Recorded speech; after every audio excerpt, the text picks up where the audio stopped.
Hey, this is Lee Wind. I'm the author of Queer as a $5 Bill, and I am gay. I'm going to be joining you on the podcast soon to talk about my own Voices book, which centers a gay teen. And I really feel that the job of being who I am, the G of LGBTQ, is to really be an ally to all those other letters in the queer family.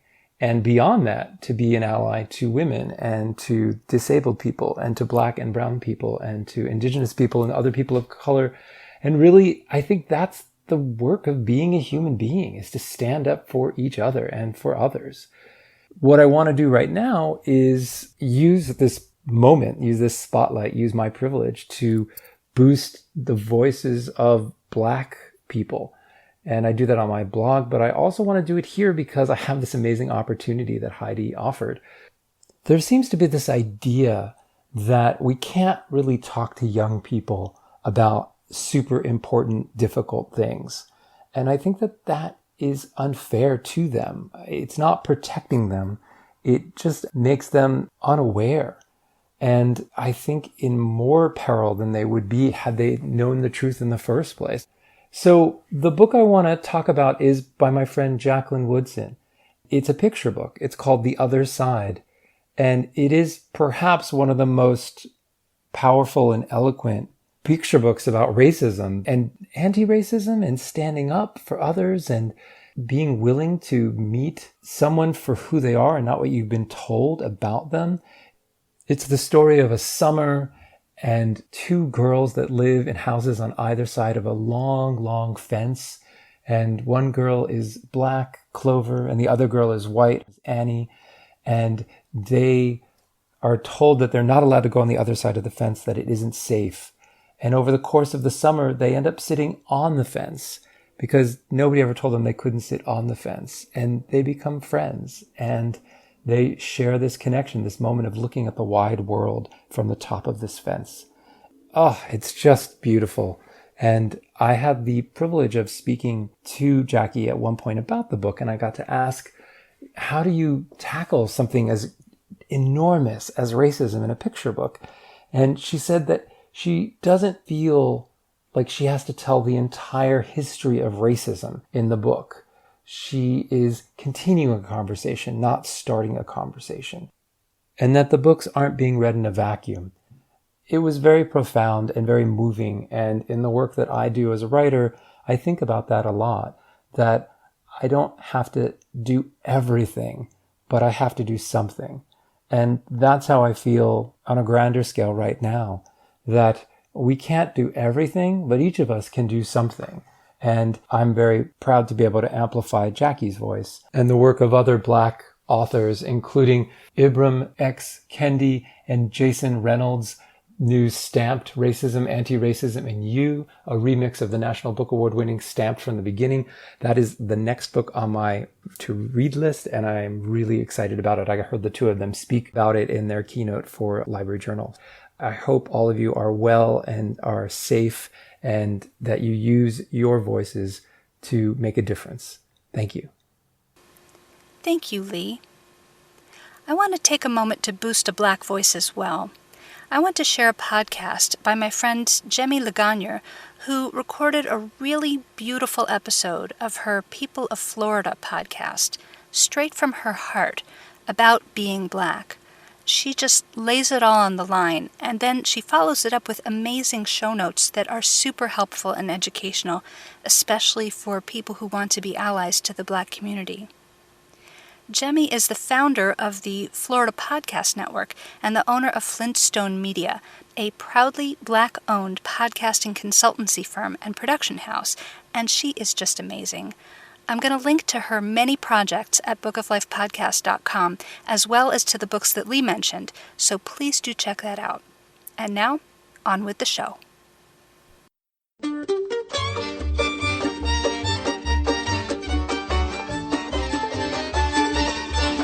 This is The Book of Life, a show about Jewish kidlit, mostly. I'm Heidi Rabinowitz. Today's podcast is a part of Through the Window, a diversity exchange created by the Association of Jewish Libraries to fight anti-Semitism and other forms of bias through education and allyship. Here's how it works. Jewish organizations swap content with other marginalized communities to give both groups a look through the window at our common humanity. If you'd like to participate, check out jewishlibraries.org/throughthewindow. My partner in this exchange is author Lee Wind, who blogs at I'm Here, I'm Queer, What the Hell Do I Read?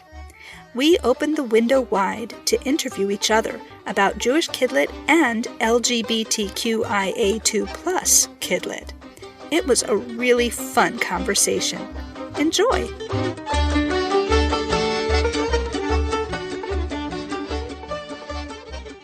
Let's talk about intersectionality. First, let's define it, and then let's talk about what intersections we each have in our own lives.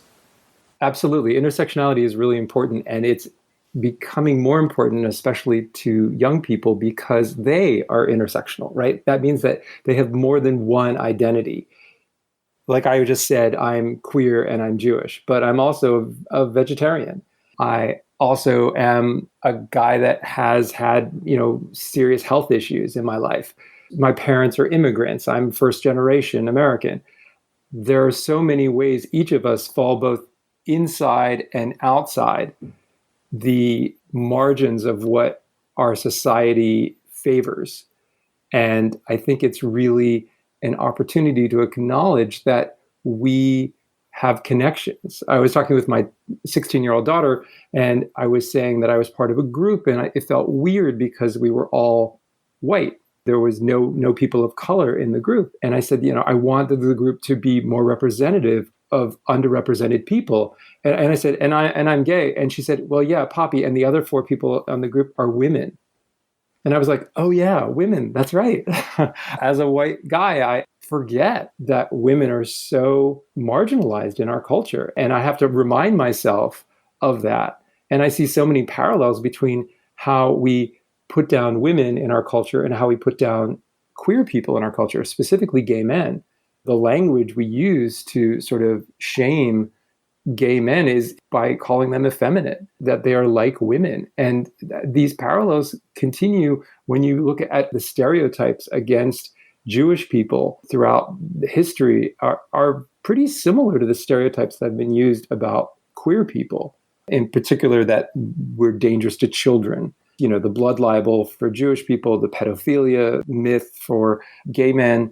These fears have been stoked by the people in power to keep our groups marginalized.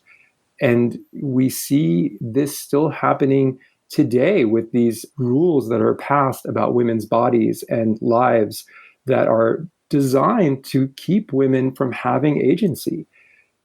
I think a lot about, I'm gay. I'm the G of LGBTQAI+2. And my job is to be an ally to everyone else in that alphabet soup. And more than that, to everyone else, to women and to people of color and to disabled people, because they're all my people, right? Like we're all struggling to have agency and be heard and be empowered.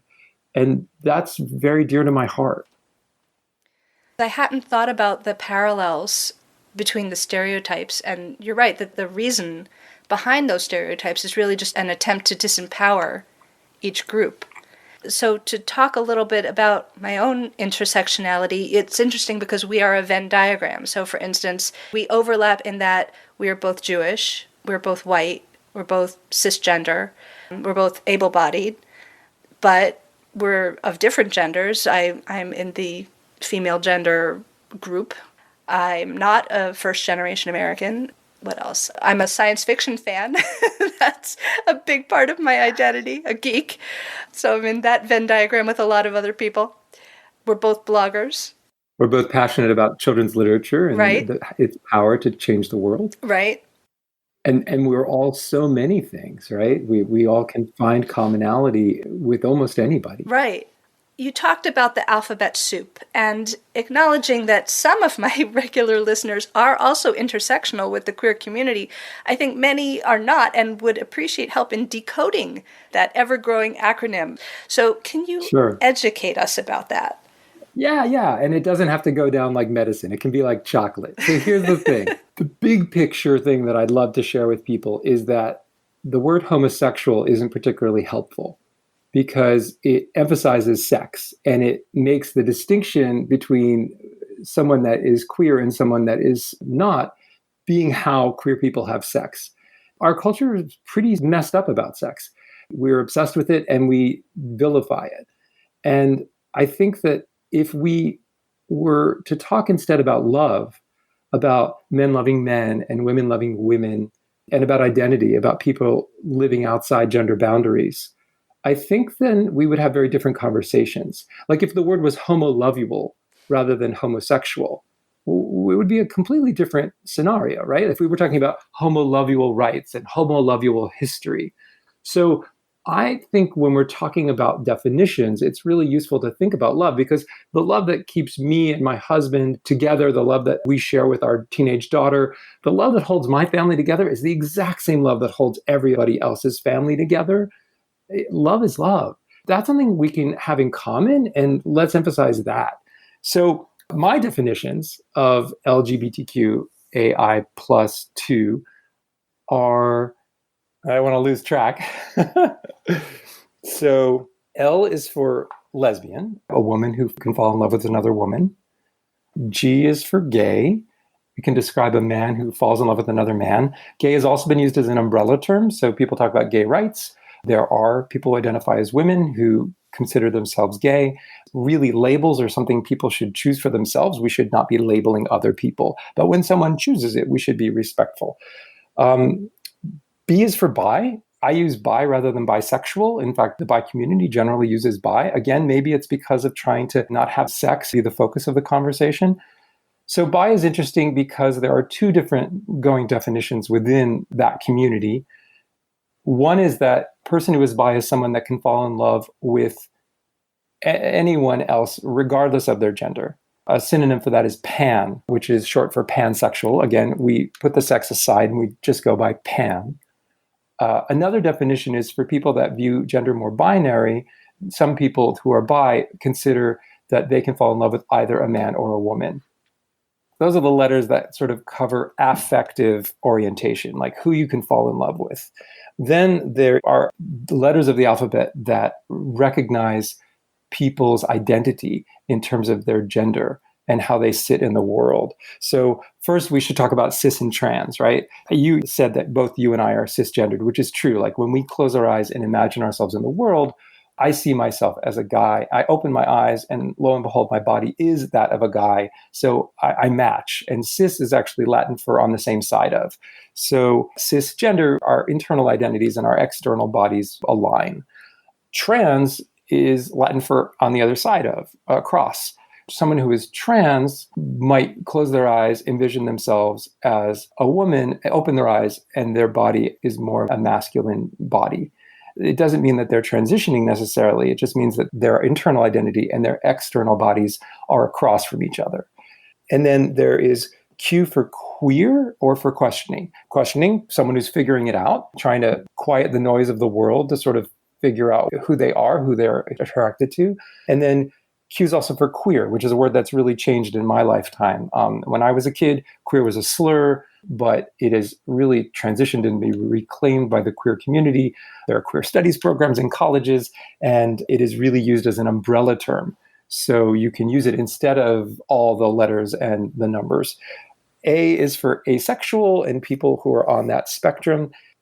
I is for intersex and people whose bodies don't conform to the binary expectations that our culture has. And a fascinating point is that it turns out that the number of people who are intersex is the same proportion as the number of people who have red hair. Huh.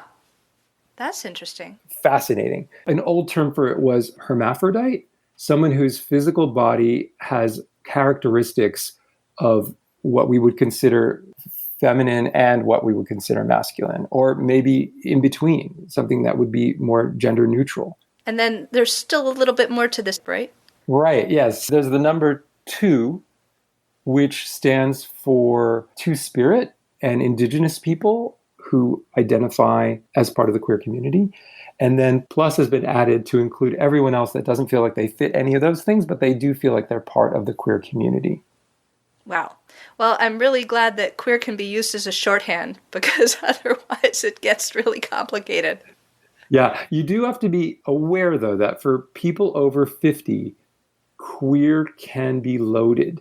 They remember it used as a slur against them. So meaning, inflection, intent, it's all really important. So if you are a non-queer person and you are using queer, be careful with your tone, because you want to make sure that you're being respectful. Okay. Just like any word, right? Like you can say chocolate. Ugh. Or you can say chocolate, right? Like it's all about context.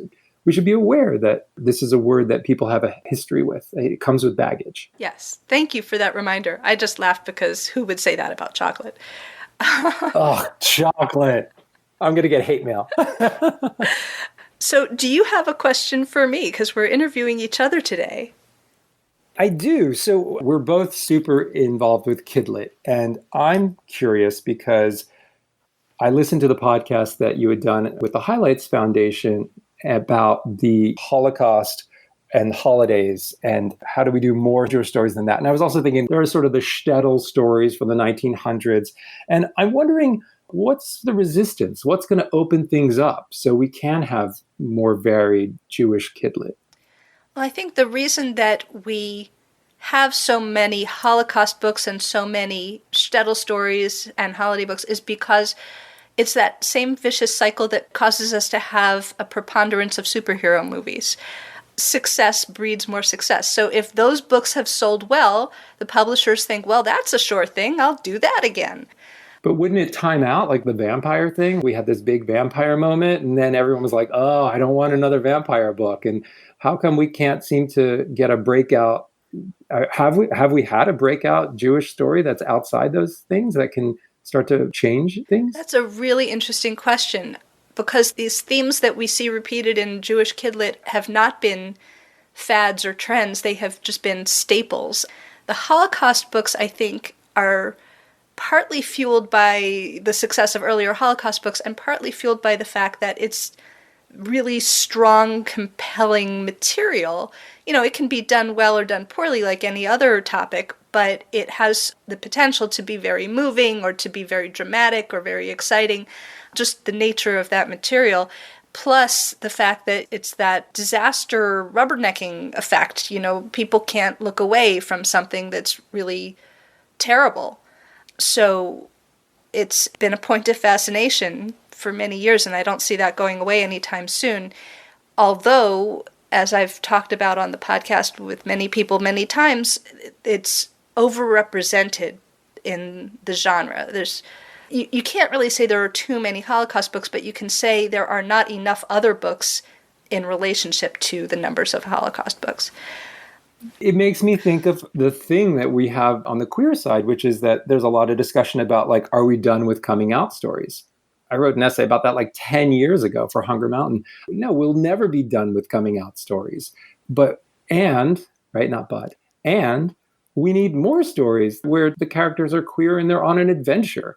And it's not about their being queer. We need that yes and, that improv concept, right? Yes, we need the Holocaust books and we need the holiday books, but we need the other books and we need the other books too. Oh, I did it. I shouldn't have said but. And we need the other books too. You're exactly right. We need the Holocaust books. We need Hanukkah books because we do want to feel like we have something to sparkle about in December along with everybody else. And we need more books about Rosh Hashanah. And we need fantasies with Jewish characters. Absolutely. And queer characters too, yes, the Harry Potter thing. Jewish queer characters. And Rainbow Rowell, right? Yeah. Like, give it up to her. She did the Wayward Son and Carry On. I said those out of order, but like that was the queer Harry Potter. And I just was so grateful, and it did quite well. Right. Well, if you're plugging titles, I will also mention Anya and the Dragon, which is a fantasy with Jewish characters, and it's not about the Judaism, but the Judaism is definitely an important part of the story. Love it. We both got to plug books we love. Yeah. Oh, I have a question for you. Yeah. When I was growing up, there was a lot of, oh, that's too Jewish, or, oh, that's too gay, especially as I was figuring stuff out and learning to come out and be my authentic self. And I guess I'm wondering, what's Jewish enough compared to what's queer enough? Is a name or just a mention casually that like, oh yeah, after I got back from celebrating Hanukkah, is that enough to make it something that makes an impact on a young person? That's a really interesting question, and I've had some conversations about that recently. I'm going to be very Jewish and answer a question with a question. So my question is, enough for what? And also, what is a Jewish book? Is a question being constantly asked within the Jewish Kidlit community. We have that conversation all the time. What makes a book a Jewish book? And that's sort of another form of this question of what's Jewish enough or queer enough. For me, I think it's about enough to resonate with the reader. I was talking with Arthur Levine, the editor, and he was asked a question if someone said, well, I write really young chapter books. How can I include queer content? I'd like to, but my characters don't have any affective interest in other people. They're not even having crushes yet. How can I do it? And he said, it's as simple as one character asks the other if they can come over for a play date. And the response is, well, I don't know, I have to check with my moms. Just making mom plural, suddenly you've changed the universe of that story. And that one letter, I think, for me as a reader, would have had a huge impact. That sort of reflection that, oh my gosh, there's somebody else. I mean, if it had been dads, I would have, collapsed and started weeping probably.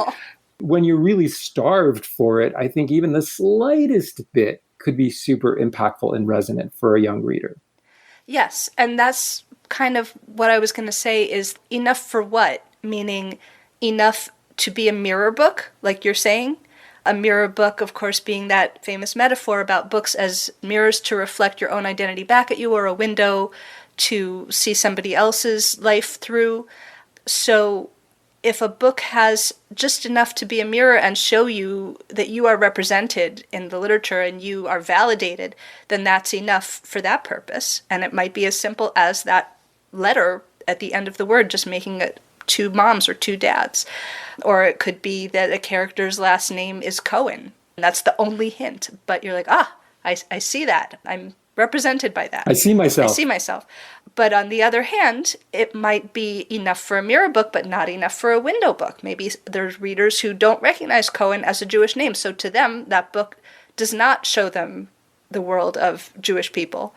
Or maybe it's not enough for a Jewish Book Award. So, for instance, I have served on the Sidney Taylor Book Award Committee that recognizes the best Jewish kidlit. And a book that just has a character who happens to be named Cohen would not win that award because that's not Jewish enough for that purpose. So I think that the question is enough for what? And the answer is different depending on the situation. And I guess we should acknowledge that you don't reverse engineer it in that way. Like, you write the book that you authentically are trying to write, but it's useful to keep in mind how you have so much power as a writer to hold up those mirrors, present those windows, open up those sliding glass doors. Exactly. It's with great power comes great responsibility, as Spider-Man would say. It's true, right? And as writers, we are the masters of the universes that we create. We decide what's going to happen and why and who these characters are, until, of course, the characters get real enough and they start to do things you didn't expect them to, and you're like, what? Wait! Which is a little bit of magic that I don't think anybody can actually articulate and explain, but it's fascinating. So I want to ask you about the state of the genre for queer kidlit, and even for adult lit, if you are aware of that. What is being created? What else do you think needs to be created? What are you excited about? Sure. If you could address readers or publishers or agents or other potential authors, what do you wish people knew about the queer community or about its literature? More. That's my one-word answer. And then I'll give a very long footnote. More in that when I started my blog, I'm Here, I'm Queer, What the Hell Do I Read? I started it back in 2007. So I've been doing it for a while now. And when I started, it was because when I was a kid, there was absolutely nothing that I ever encountered that had queer characters in it, except for an evil pedophile villain in Dune, Baron Harkonnen, which was not helping. I love that book, but that was problematic. When I wanted to find books with queer content for kids and teens, there was no safe place to find it. Even a book as lovely as Todd Parr's The Family Book, when it was listed on Amazon, The Family Book is a really sweet picture book with cartoony images of different kinds of families. It's like some families look alike, and it's a bunch of purple and pink dogs that all look very similar. Some families look different, and it's a tree with all these different kinds of animals in it. Some families adopt children, and it's a row of ducks with a penguin sitting on the back of one of the ducks. And then you turn the page, and it's like some families have two moms or two dads, and it's a cartoon faces, two men, and then under it, two women. And literally the review said, if you tear out the page with the two moms and two dads, this is a lovely book about diversity. Aye. And I thought, oh my gosh. First of all, it was so painful, but it was also like the way to miss the entire point of diversity. But to Amazon, that's not hate speech. That's just a person expressing their opinion. But it's not safe. It didn't feel safe. And I felt like, wow, I really want to create a safe place online where people can find out what are the books that have queer content. So I started, and I really thought there were about 30 books when I started. And I was like, oh my gosh, how am I going to have something to say on this blog? I did one book a day, one book a post. And I asked people to give their own reviews because I didn't want it to be Lee's choices. I wanted it to just be, here are the books, here's what's queer about them. If you want to, add a review in the comments field. And it just started building. And I went from just a handful of books and always trying to find more. And, the original, the books that were early all had tragic endings because those were probably the only books that could get published. The character was sort of punished for being queer at the end. And then there were books like Nancy Garden's Annie on My Mind? Annie on My Mind. Thank you. My bookshelf is right there, so I turned. Annie on My Mind, which was really like the first happy or hopeful ending for a lesbian teen love story. And that was amazing. And I got all emotional reading it. I'm not a lesbian, but it doesn't matter, right? Because I connected with that story. It was so beautiful. As more books have been coming out, it's been interesting to see, like, there were a lot of gay teen books at first and very, very few books about lesbian teenagers. And then there were some, and then there were very few trans or gender nonconforming books. And there was like 3 of them for like 5 or 6 years. And now suddenly there were more. And so now at this point, there are over probably 600 or 800 books on my blog in different categories. And I've had to kind of make the categories more specific, like, books with LGBTQ parents or caretakers. I really wanted it to be a resource. And then it also sort of gave me a platform to start to talk about these other things that I saw that were making me crazy in our culture that I wanted teens to be paying attention to. Things like how there are parallels between how we put down gay people and how we put down women. There was a hazing thing that happened in baseball where they would humiliate the rookie pitcher by having him dress up like a little girl. And it was televised and millions of people saw it. And it was a big deal for me. And I wanted to point out to my readers, and at first I had like no readers. I was like telling my husband, I had 15 people come to my blog today. I was so excited. 12 plus years later, we just passed 2.9 million page loads. Wow. So thank you. Yeah, it's been really fun. So the more is what I've really been noticing. There's just so much more. And there's a wonderful resource in addition to mine is the Rainbow List by the American Library Association. They actually put together a list of what they say are the best LGBTQ books for kids and teens every year. There's over 100 books on it each year now for the last couple of years. So that's exciting. And that's a really good resource for librarians who are looking to be able to say, hey, this book has been vetted. Oftentimes, librarians are a little nervous about bringing in books with queer content. So it's helpful to be like, oh, well, it has this accolade. It's been approved. Also for librarians in really, really conservative locations, I sometimes suggest that they look at books where it's an ensemble where one of the characters is LGBTQ. Ellen Hopkins is an example that comes to mind of a YA author that almost always seems to include an LGBTQ character among the 4 or 5 main characters in her amazing books of novels in verse. And that's something that I think can be very powerful. All right, great. So it sounds like the state of the genre is that it's growing and it's diversifying and it's getting less judgy. Would you say that's true? Yeah. What's the state of Jewish kid lit? It's definitely diversifying. There are conscious attempts to represent beyond white Ashkenazi East Coast Jewish characters. We're still in the phase where it's more like the crowd scenes than the main characters, but we're getting there in terms of representing Jews of color. That makes me think of the gay best friend thing, right? Yeah, right. In the picture books, there's a lot of crowd scenes that include people with a lot of different skin tones. I'd like to see more picture books that include 2 mom and 2 dad families, which is a nice way of getting LGBTQ inclusion in picture books. And I'll give a shout out to Everywhere Babies. Among the many exhausted parents of the adorable babies in that book, there's a 2 mom family. And then there's books like Blackout by John Rocco, which in one of the street scenes does include 2 guys strolling along under the starry sky holding hands. I want to see more of that. Yes. And I think similarly with Jewish Kid Lit, we are starting to see, I call it casual representation. There are characters who happen to be Jewish and they're just there, just to normalize things, the same way as those characters in Blackout who are just strolling along, happening to be gay. It's like, okay, whatever. So the same thing is happening in Jewish Kid Lit. I also get a big kick out of what I call stealth Jewish characters. It's almost like a secret handshake. Like you wouldn't realize they were Jewish unless you're looking for it. So, for example, there's this hilarious picture book called Company's Coming by Arthur Eurinks, in which aliens land in the backyard and their spaceship looks like a giant barbecue grill. And the woman says to her husband, "Oh, you had to get a barbecue that was so big." I mean, like, you could just tell that they're Jewish just from the way that they talk. But if you weren't familiar with that, maybe it would go over your head and it would just be a funny story about aliens. Or in Lemony Snicket's Series of Unfortunate Events, there are a lot of times when he sort of sneaks in a Yiddish word.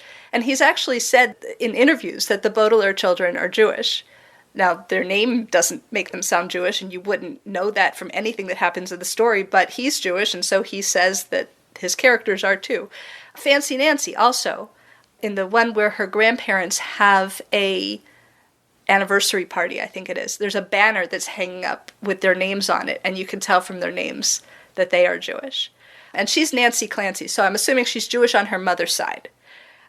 But, it's just, those are fun little things that are out there. So I think that in terms of the state of the genre, it's nice because there are so many different levels. So there's that level where it's just sort of like a wink at anybody who knows, and then there's other more obvious casual Jewish inclusion, and then of course there are the books where that's the point, and they're dealing with Jewish issues or celebrating a Jewish occasion or life cycle events. I have a follow-up question. Sure.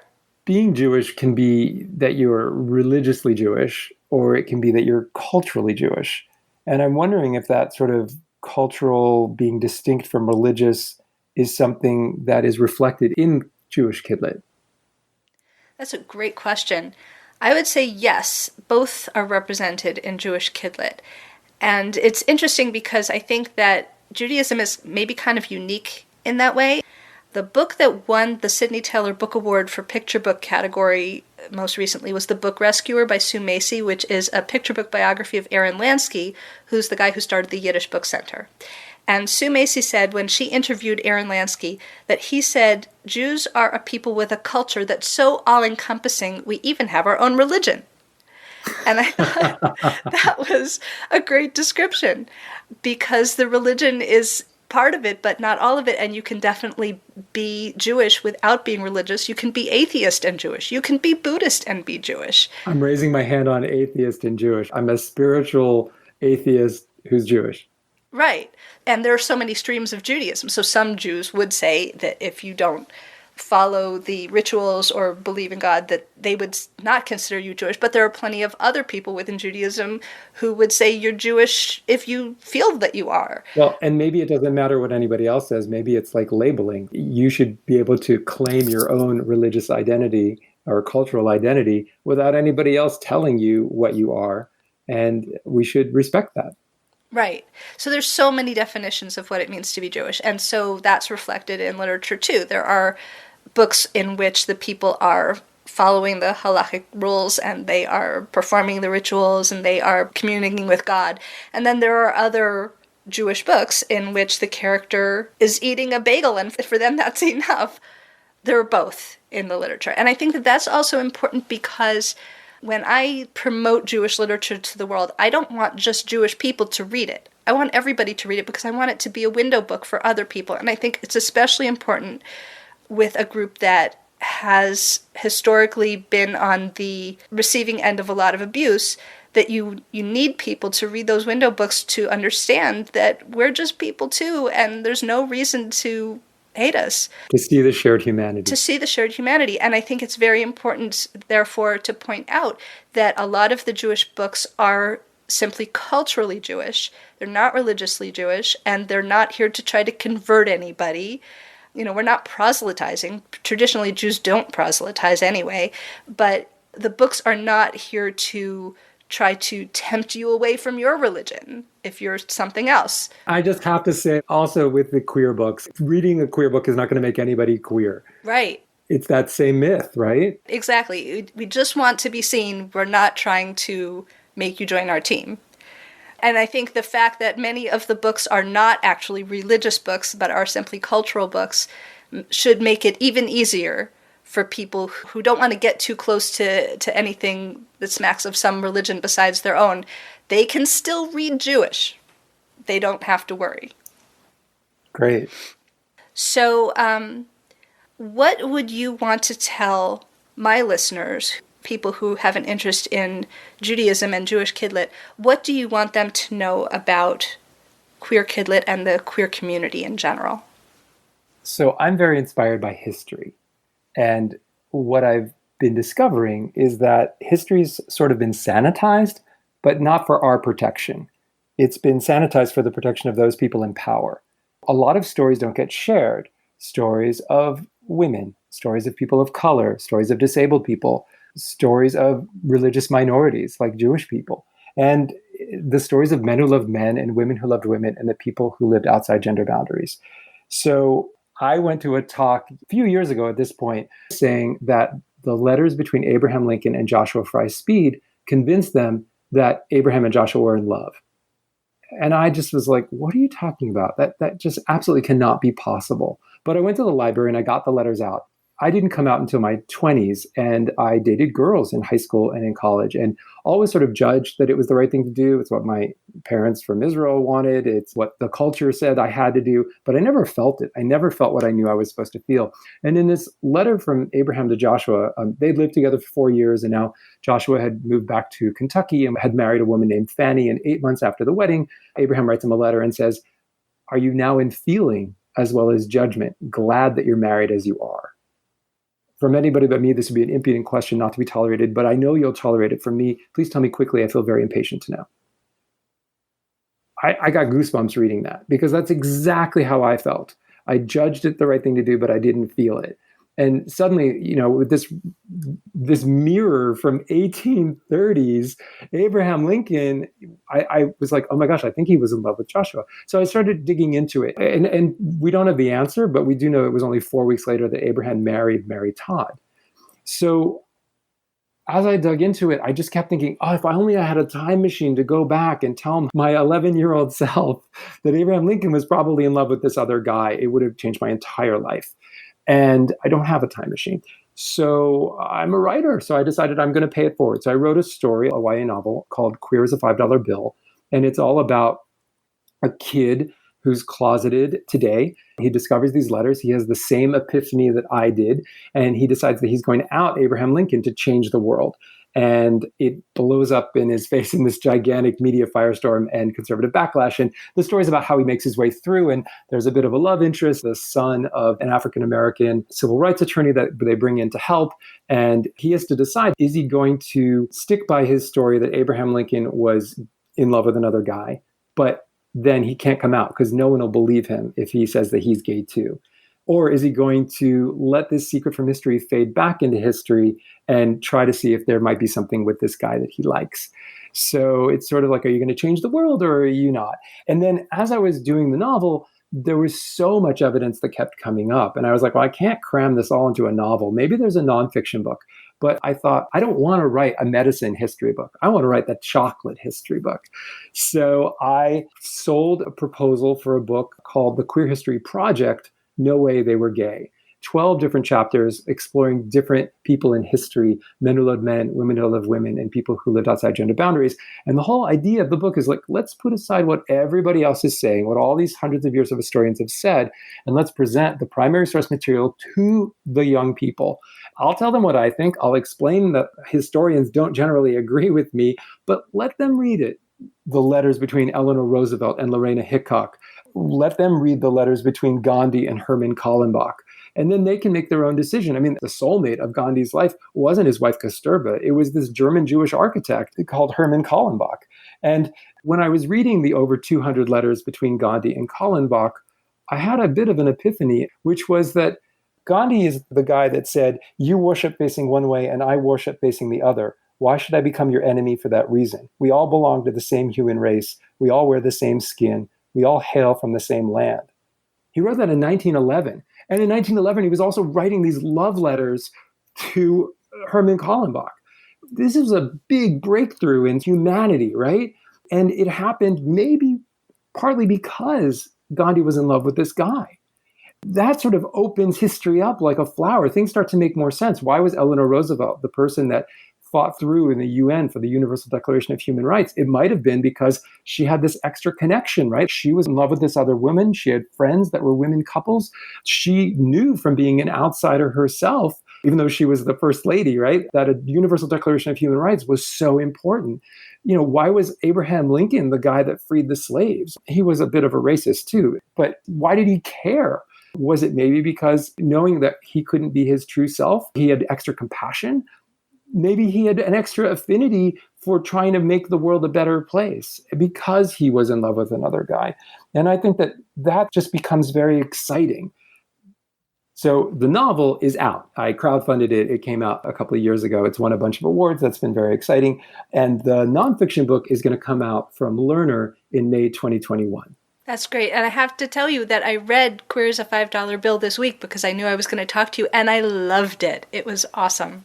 Thank you so much. I didn't know you did that. That's great. Yes. So I hope people will read it. And I read it on your website because you had actually put it out there just so that people could read it before it was even available. Is it officially published now? It is. I crowdfunded it. So the story is wild and crazy. I finished the novel and it went out on submission, I thought. And then the nonfiction book was sold to one of the big 5 publishers. We were working on it for over a year. I was very excited. I was a little bit like, why hasn't the novel sold? But I was focused on the nonfiction thing. And then our current president was elected. And 2 weeks after his election, I got a call that the book was canceled, that the publisher decided they just absolutely couldn't publish a book about queer history with stories like Abraham Lincoln in it. And I was devastated. It was probably the hardest thing I've experienced in my career.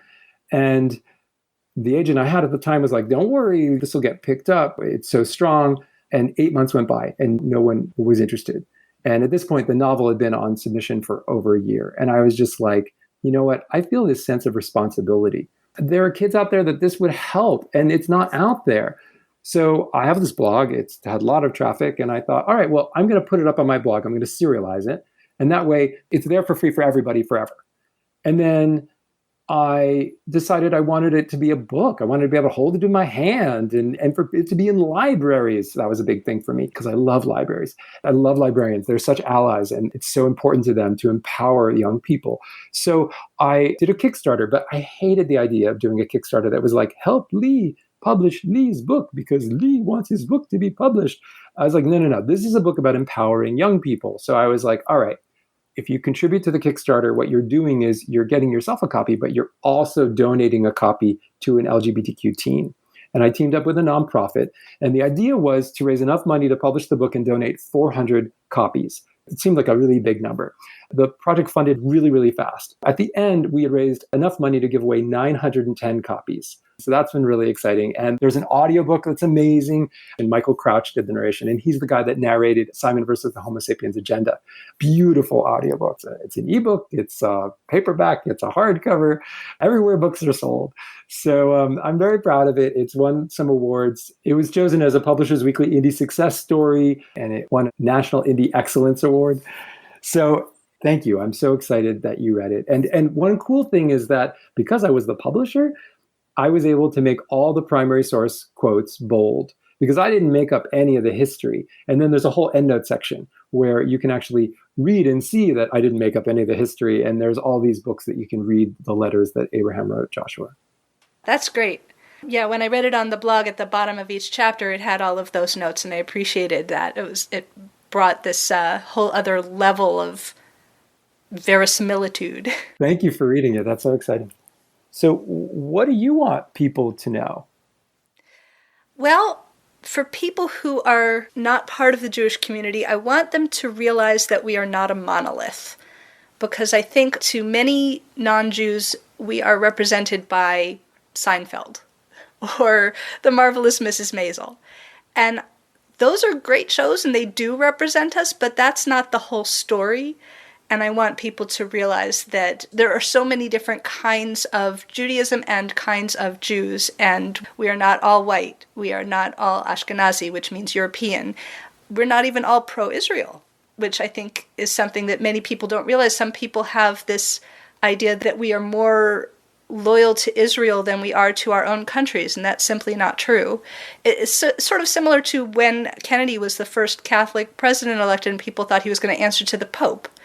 It's nice to know Israel is there, but that's not my primary loyalty. And for people in America, I think that we have an extra opportunity to recognize that when you don't agree with the policies of a government, it doesn't mean that the people in that country are suddenly all terrible people.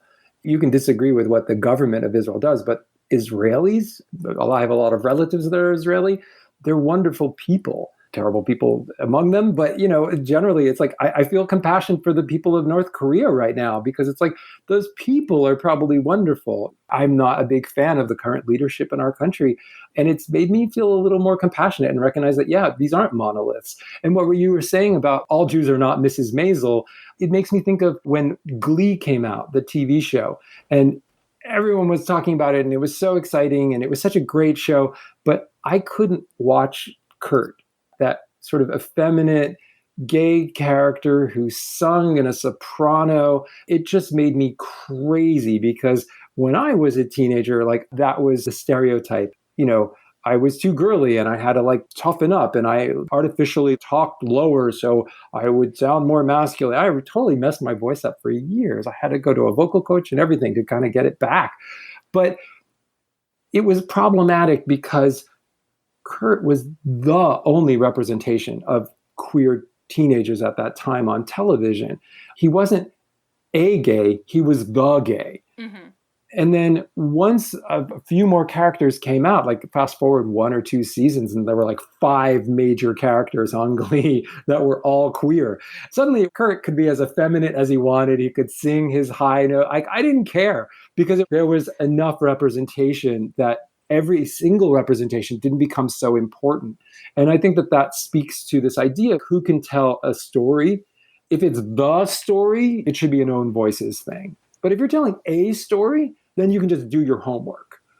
It was making me think even further back. Did you remember Jody on Soap? Yes. Billy Crystal. And back then, they didn't even know what a gay character was because he wished he was a woman and he wanted to get a sex change and he was wearing women's clothing. That's not even what gay is. But back then, they just had no clue. And still today, people mix up gender identity and affective orientation all the time. Right. So just to finish answering your question, the other thing that I want people to know in general is that although probably the majority of Jews are white, and that does give us white privilege, I want people to realize that that white privilege does not protect us from abuse for being Jewish. Very similar to there are many white queer people, but the whiteness only goes so far in helping you navigate the power structures of the world. And within the diversity community, the Jewish community is often left out. And I think that there is a perception that because so many of us are white, that we don't need help the way that other minorities do. I think they may be affected by old stories that say that Jews have special power. People have this impression, Jews control the media. Stereotype. I could tell you, if we controlled the media, things would be pretty different. So no, we don't control the media. We would be doing a better job. And oftentimes, even the people that are of minority status within those larger cultural organizations are afraid to lose their jobs. So they don't champion those stories. We were just watching A Normal Heart, and there was a gay guy that worked at the New York Times that wouldn't write about the AIDS crisis because he was afraid about his job. We see echoes of that all the time. Yes. And so not only in the Kidlit community, but for instance, the Women's March, there was this whole fuss about anti-Semitism within the leadership of the Women's March, which in every other way was being welcoming to all of the different beleaguered minorities. And I think it's from this leftover perception from ancient anti-Semitic stories of some kind of scary Jewish power. So I just want people to step back and examine their own impressions of Jews and make sure that they aren't buying into those old stories that have been around forever, and it's just part of the air we breathe. So it's understandable if that has soaked in, but examine your impressions and make sure that you aren't believing stereotypes, so that you understand that we are part of the diversity community. We are diverse as well. And we all need to be allies to each other. Exactly. So, which is why we're sharing the stories of our communities together with this Through the Window project. So, speaking of being allies and making the world a better place, I wanted to ask you if you have any suggestions for tikkun olam, for things that listeners can do to help heal the world. I do. I love tikkun olam. That's one of the things I'm proudest about the Jewish culture that I've inherited, is this idea that we each can do something to make our world a better place, in a world that feels like it needs that maybe now more than ever. I'm very inspired by the idea that the stories I tell can be empowering to kids and can center them. So a lot of times I look to history. So in 1993 in Billings, Montana, there was this remarkable story. It was a neighborhood, pretty much everybody in it was celebrating Christmas. And so all their houses were decorated for Christmas. And there was one house that was decorated for Hanukkah. And the little boy's room had a big window that looked out on the street. And so they decorated that window with all this stuff and an electric menorah to celebrate the season. But one night, someone came and threw a rock through the window of the little boy's room. And the little boy's family had to decide, were they going to put their decorations back up and stand up for themselves and be proud of being Jewish, or were they going to hide? And they decided they needed to stand up. The little boy had a friend that lived nearby, and she put up in her window of her home that was all decorated for Christmas, a drawing of a menorah with the words "for Isaac" on it.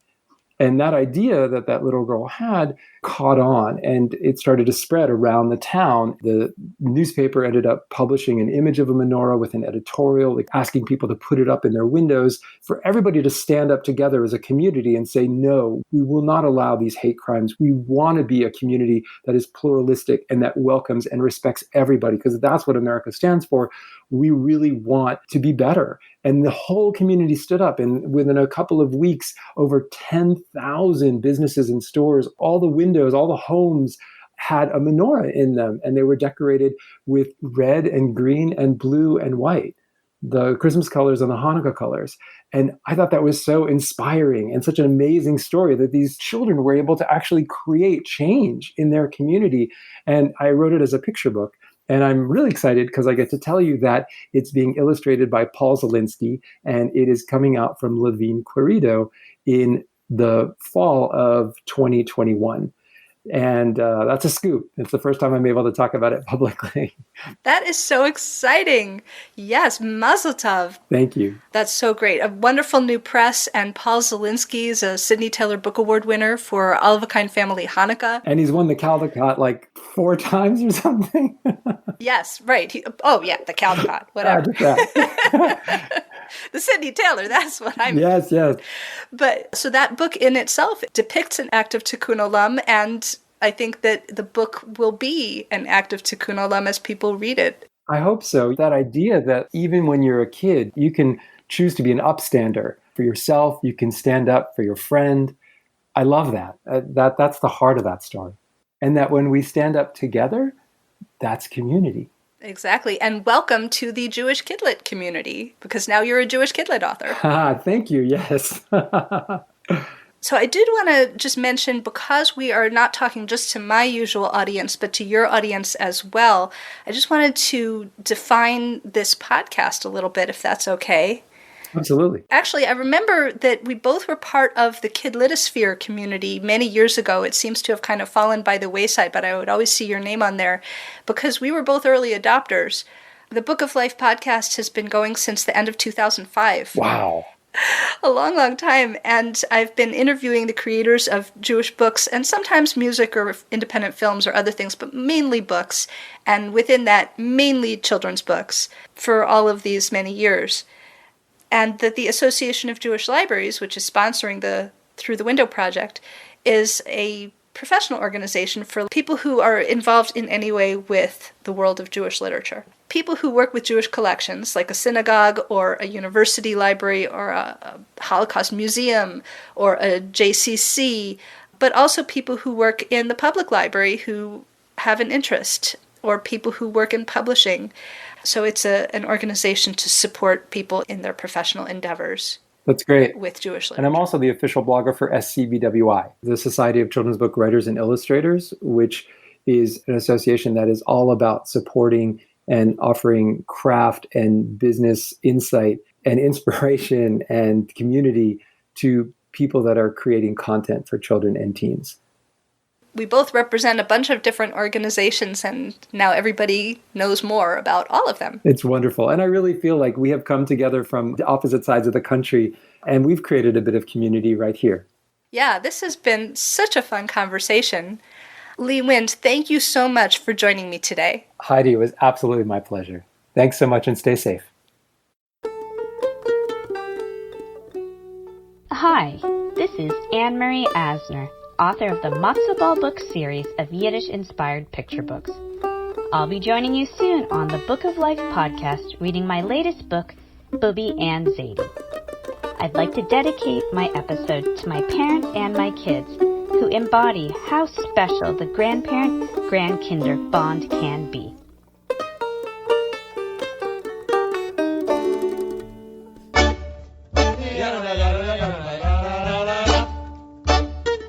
Don't be a stranger. Say hi to Heidi at 561-206-2473 or bookoflifepodcast@gmail.com. Check out our Book of Life Podcast Facebook page or our Facebook discussion group, Jewish Kidlit Mavens. We are occasionally on Twitter too, at Book of Life Pod. Want to read the books featured on the show? Buy them through bookshop.org/shop/bookoflife to support the podcast and independent bookstores at the same time. You can also help us out by becoming a monthly supporter through Patreon or making a one-time donation to our home library, the Feldman Children's Library at Congregation B'nai Israel of Boca Raton, Florida. You'll find links for all of that and more at bookoflifepodcast.com. Our background music is provided by the Freilach Makers Klezmer String Band. Thanks for listening, and happy reading.